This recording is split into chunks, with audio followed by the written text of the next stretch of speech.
Am I the a-hole for reminding my parents why they are not in my life and will never meet their grandkids? I, 29F, grew up thinking my parents were just strict, concerned, and maybe a little overprotective. They claimed they loved me and wanted the best for me, but I've since learned that what they really wanted was control, compliance, and an image of perfection that I was supposed to uphold at all costs. My parents were both obese and extremely insecure about it. But instead of working on themselves, they projected that insecurity onto me from an early age. Even though I was a healthy child, they constantly monitored my weight. They put me on restrictive diets, forced me to take supplements and over-the-counter weight loss pills, and had me exercising obsessively by the time I was 10. I wasn't allowed to eat the same meals as them. Mine were heavily portioned and calorie counted. Every bite was scrutinized. At 15, I was 5 feet 8 inches and down to 90 pounds. I was constantly sick, dizzy, exhausted. I ended up developing a bleeding ulcer. My doctor was immediately alarmed, but when my parents came into the room, they lied to his face. They told him I must have had a bug. They said they'd been trying to get me to eat more, that I was just too into sports. My mom gave me a look that said, "Don't you dare contradict us." I didn't. I stayed quiet. But that was the moment something snapped. I realized they weren't just strict or doing their best, they were dangerous. They'd rather see me waste away than gain 5 pounds. As soon as I turned 18 and left for college, I went low contact. I moved 3,000 miles away. I didn't block them outright, mostly because some extended family convinced me not to. They told me it would be better to keep communication open just in case something happened. So I left them on social media, but heavily restricted what they could see. I figured as long as I wasn't directly engaging, it didn't matter. It wasn't until years later that I realized what a mistake that was. Fast forward. I'm married now to an amazing man. We have 2 beautiful kids.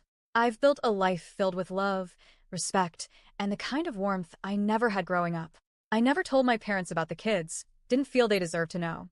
But a few months ago, they found out anyway, through photos that slipped through family grapevines.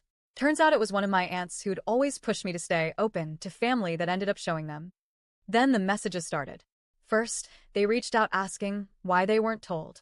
Then came the guilt tripping. When can we meet our grandkids? Why are you hiding them from us? We deserve to be part of their lives. It was like I was expected to forget everything just because time had passed. I reminded them exactly why they were cut out of my life. I brought up the diets, the pills, the abuse, the ulcer, how they tried to control my body and my mind, how they never once acted out of love, only shame and projection.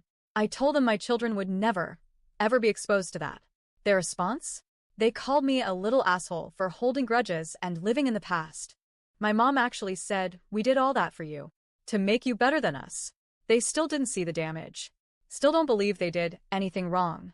I hung up the call. My hands were shaking. That night I cried, but not because I doubted myself. I cried because for years I'd quietly carried this pain and pretended I was fine. But I wasn't. I'd never been fine. I just got good at surviving. My husband came home that night and sat me down. He told me I needed to block them. All of them. Not just my parents, but the extended family members who gaslit me into staying connected just in case. The ones who handed over private photos without my consent. He wanted it all gone for my peace, for our kids, for our family. I wasn't sure at first. But the truth is, he was right. That same evening, my mother-in-law and sister-in-law came over. They watched the kids while my SIL took me out for drinks, just to talk and unwind. We laughed, we cried, we vented. I came home lighter. When I walked in, my husband had bought me an iPad as a surprise. We're the only ones in the family without iPhones, and he knew I used social media mostly for video calls. Together, we set it up, then went through my phone and accounts. We blocked everyone from my side, parents, aunts, cousins, all of them.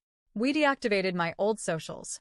Then we video called the people who actually matter, his side of the family. We gave them the new number, told them what happened, and I went to bed with an inbox full of messages from people telling me I'm strong, I'm loved, and I'm doing the right thing. I've finally made peace with the decision. My parents will never meet my children. Not because I'm cruel, but because I'm a protector. I will love and cherish my children the way I was never loved. I will not repeat the cycle. I will never make them feel like they are broken or not enough. I may have been born into toxicity, but my kids, they were born into safety, love, and wholeness. And that's how the cycle ends.